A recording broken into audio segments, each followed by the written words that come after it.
me about the car.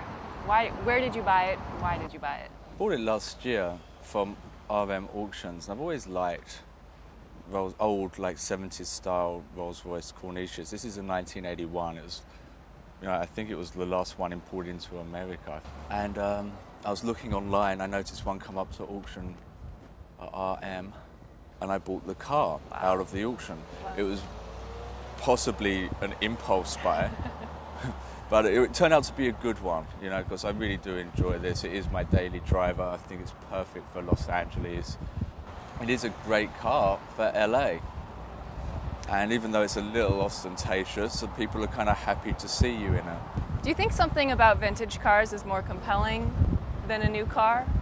Well, I much prefer the design and the mechanics. I like real machines.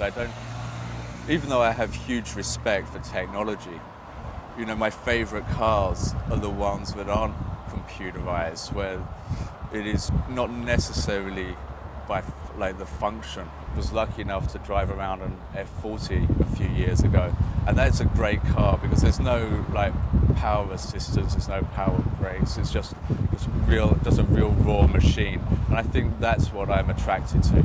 Well, Charlie's a very famous mechanic. He's one of the most famous in America. I wouldn't tell him this, but he probably knows it himself. He's pretty iconic in his trade. What's up, Charlie? Hey, Anthony, how you doing, man? All right. When did you get into cars professionally? Probably 1961, really professionally, when I first came to America as a... And who were you working for? Was working for an English race driver named Ken Miles, who was a brilliant race driver and a wonderful engineer, and was with him for probably about a year and a half before he got hired by Carroll Shelby as a driver full-time and competition manager.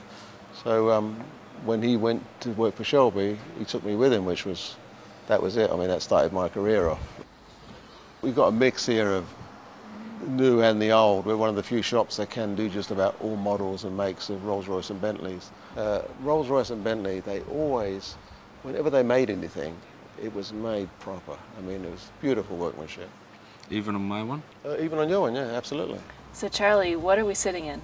We are sitting in the 1962 Rolls-Royce Phantom 5, which most of these were built for royalty, kings and queens and even Arab princes and even oil barons and, big executives.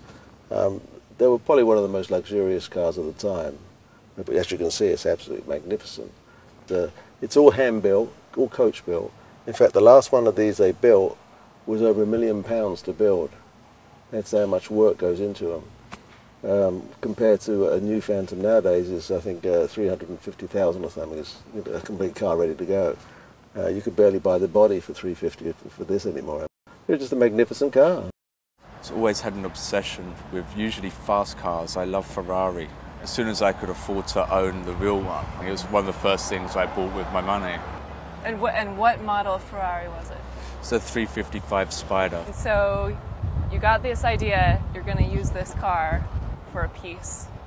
Explain the piece. Well, I was making work about sacrifice. It was coming from a series that I made called the Birch series, and the ancient Greeks used to sacrifice to Venus in birch forests. So the car was my prized possession, so I decided to sacrifice the car.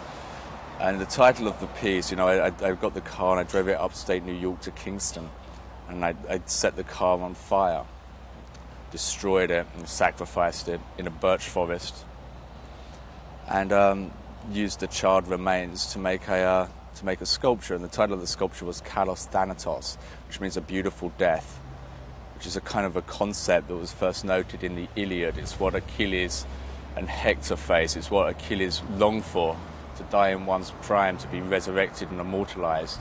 And there was something about, these cars that had this, this timeline. They're outdated, they're so highly tuned, they do tend to burn out in their prime.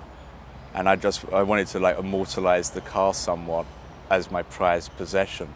Do you have any plans to do something similar to this particular car?